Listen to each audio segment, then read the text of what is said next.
स्वागत है दोस्तों आपके अपने YouTube चैनल स्कूल टाइम में। दोस्तों वीडियो का टॉपिक है आधार जनाधार ऑथेंटिकेशन अपडेट्स। स्टार विंडो पर नया ऑप्शन शुरू। स्टार विंडो के माध्यम से कक्षा अध्यापक को करना होगा विद्यार्थी का आधार जनाधार ऑथेंटिकेशन। जानिए संपूर्ण प्रक्रिया।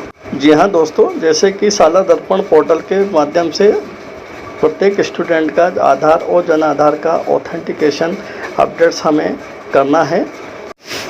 अभी तक ये ऑप्शन स्कूल लॉगिन शाला दर्पण स्कूल लॉगिन पर ही उपलब्ध था, लेकिन अब ये स्टार विंडो पर भी ऑप्शन शुरू हो चुका है और स्टार विंडो के माध्यम से जो कक्षा अध्यापक हैं उनकी क्लास उसमें शो होगी और प्रत्येक कक्षा अध्यापक को अपनी कक्षा के आधार और जनाधार अपडेट्स ये अपने स्टार विंडो पोर्टल के माध्यम से उनको करने होंगे।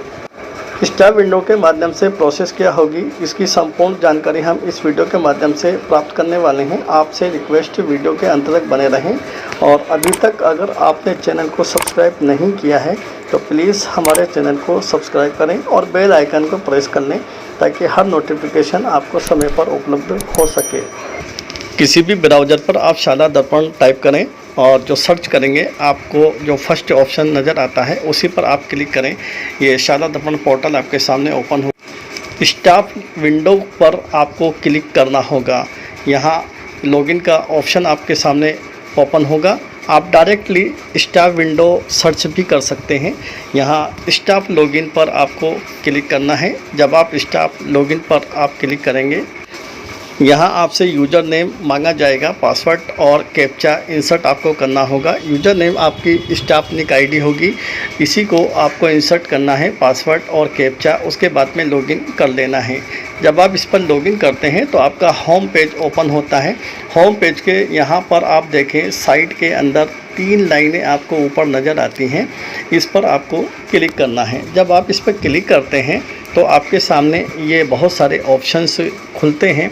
लास्ट में एक नया ऑप्शन इसमें जोड़ा गया है, जनाधार ऑथेंटिकेशन।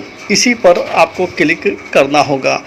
जनाधार ऑथेंटिकेशन पर आप क्लिक करेंगे तो फिर आपको एक और ऑप्शन दोबारा से यही खुलेगा, तो दोबारा से आपको इसी ऑप्शन पर क्लिक कर लेना है। अब ये पेज ओपन हो चुका है हमारे सामने।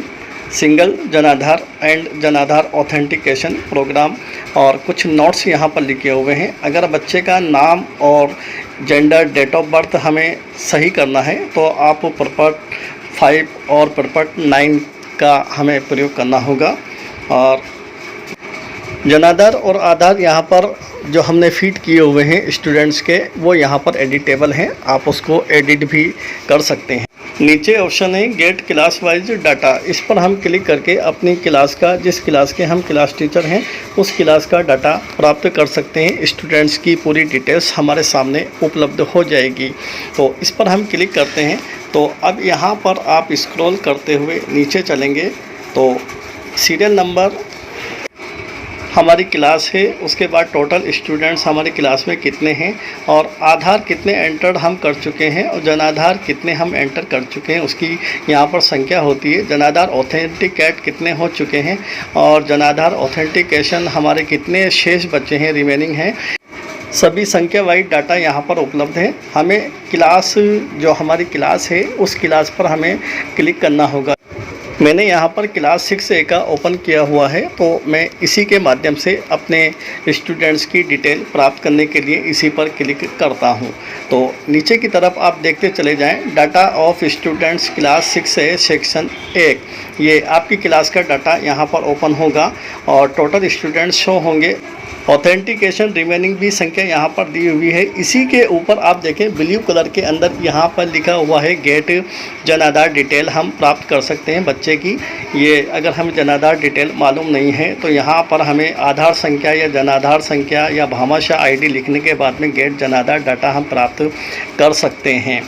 तो ये भी हम प्राप्त कर सकते हैं और हमें ऑथेंटिकेशन के लिए ये जो चिन्ह है इस चिन्ह का प्रयोग करना होगा और डाटा अपडेट करने के लिए अपडेट डाटा ऑन जनाधार पोर्टल, इस पर हमें क्लिक करना होगा। ये जो स्टूडेंट्स की लिस्ट है उसके सामने ये ऑप्शन हमारे सामने मौजूद होंगे। जैसे ये स्टूडेंट्स की लिस्ट मौजूद है, डेट ऑफ बर्थ और जेंडर के बाद में यहाँ पर जनाधार कार्ड नंबर जो हमने फीड किए होंगे स्टूडेंट्स के, वो यहाँ पर शो होंगे। उसी के बाद में मेंबर आईडी अगर हमने फीड की होगी तो वो यहाँ पर शो हो जाएगी। उसके बाद आधार कार्ड का नंबर शो होगा। तो ये नंबर्स यहाँ पर हमारे पास मौजूद होंगे जो हमने ऑथेंटिकेट कर दिए होंगे, जो सक्सेसफुली हो चुके होंगे। स्टूडेंट डिटेल के सामने ऑथेंटिकेशन का जो चिन्ह है उस पर ग्रीन टिक यहाँ पर नज़र आपको आ जाएगा। ये यहाँ पर हो चुका है, ये कंप्लीट ऑथेंटिकेट। जिन विद्यार्थियों के नहीं हुए हैं उनके सामने ये जो चिन्ह है उस पर हमें क्लिक करना होगा। तो ये विद्यार्थी की डिटेल्स हमारे सामने उपलब्ध होगी और इस कंप्लीट डिटेल को हमें चेक कर लेना है। अगर आधार नंबर में कोई त्रुटि है तो यहाँ पर हम सही कर सकते हैं, ये एडिटेबल होगा। और जनाधार नंबर में भी हम इसको त्रुटि है तो सुधार कर सकते हैं, यहाँ पर एडिटेबल होगा। और जनाधार मेंबर आईडी भी एडिटेबल होगी। अगर हमने यहाँ फीड नहीं किया हुआ है तो भी हम यहाँ पर फीड कर सकते हैं।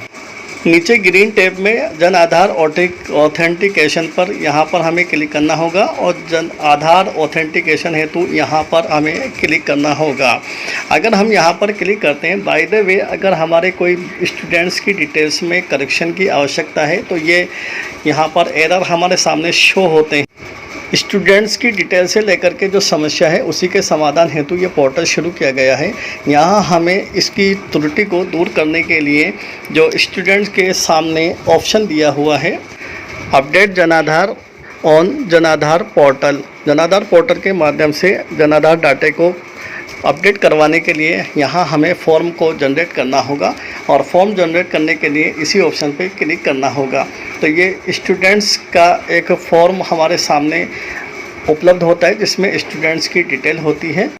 इस डिटेल्स को भी आप एक बार पहले अच्छी तरह से चेक कर लें। उसके बाद में आप देखें नीचे स्क्रॉल करते हुए, कृपया मेरी निम्न सूचनाएं सही विवरण जनाधार पोर्टल पर अपडेट कर दिया जावे।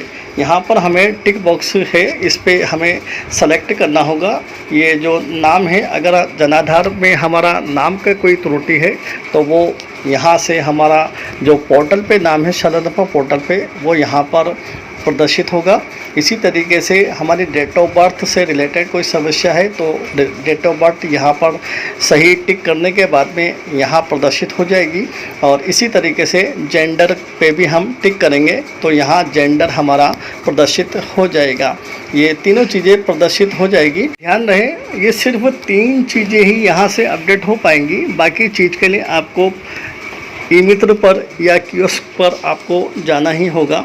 यहाँ पर डिक्लेरेशन है, ये अभिभावक के यहाँ पर हस्ताक्षर कराने हो, अभिभावक द्वारा सहमति पत्र है ये, और यहाँ पर उसका डिक्लेरेशन है। उपरोक्त विवरण के अनुसार अपने पुत्र पुत्री के जनाधार विवरण में सुधार हेतु सहमति प्रदत्त करता हूँ। उसके बाद में ये डिक्लेरेशन कक्षा अध्यापक के द्वारा भी दिया जाना है। और इसी तरीके से नीचे डिक्लेरेशन प्रधान अध्यापक या संस्था प्रधान के माध्यम से भी इसमें दिया गया है। तो ये फॉर्म है, पोर्टल पे कुछ नहीं करना है, हमें इसकी प्रिंट निकाल लेनी है। इस फॉर्म की स्टूडेंट से डिटेल्स इसमें होगी, बाकी अभिभावक की सहमति के लिए उसके हस्ताक्षर कराने होंगे। कक्षा अध्यापक हस्ताक्षर कर लेंगे और प्रधान अध्यापक हस्ताक्षर कर देंगे। यहाँ पर प्रिंट का ऑप्शन है, यहाँ से हम इसको प्रिंट निकलवा लें, इस फॉर्म को प्रिंट निकलवा लें और उसके बाद में अभिभावक के साइन करा लें, कक्षा अध्यापक साइन कर लें और उसके बाद में संस्था प्रधान के सील लगवा करके हस्ताक्षर करवा और PDF उसकी बना करके अपने डिवाइस में सेव कर लें। उसके बाद में यहाँ अपडेट डाटा ऑन जनाधार पोर्टल पर हमें क्लिक करना है। जब हम इस पर क्लिक करते हैं तो फिलहाल यहाँ पर आप देखें जनाधार अपडेट और ऑथेंटिकेशन प्रोसेस मॉड्यूल सादा दर्पण प्रारंभ हो गया है, लेकिन अभी तक वर्किंग नहीं है, इसीलिए यहाँ पर एरर शो हो रहा है। आशा है मॉड्यूल 1-2 दिन में प्रॉपर वर्क करने लगेगा, उसके बाद में ये काम हम सुचारू रूप से कर पाएंगे। जब तक ये पोर्टल सही तरीके से काम करने लगे तब तक हम दूसरी सूचनाएं कलेक्ट करके तैयार रख सकते हैं, जैसे इस फॉर्म की प्रिंट करवा करके और सहमति पत्र PDF बना करके हम अपने डिवाइस में पहले से तैयार रखें, ताकि जैसे ही ये पोर्टल शुरू हो और हम इस पर तुरंत अपडेट कर पाएँ। उम्मीद है दोस्तों वीडियो पसंद आया होगा। अपने शिक्षक साथियों के साथ इस वीडियो को शेयर भी करें और लाइक भी करें। तो बने रहिए हमारे साथ, चैनल को लाइक कीजिए, सब्सक्राइब कीजिए और वीडियो को शेयर कीजिए, ज़्यादा से ज़्यादा शेयर कीजिए। धन्यवाद।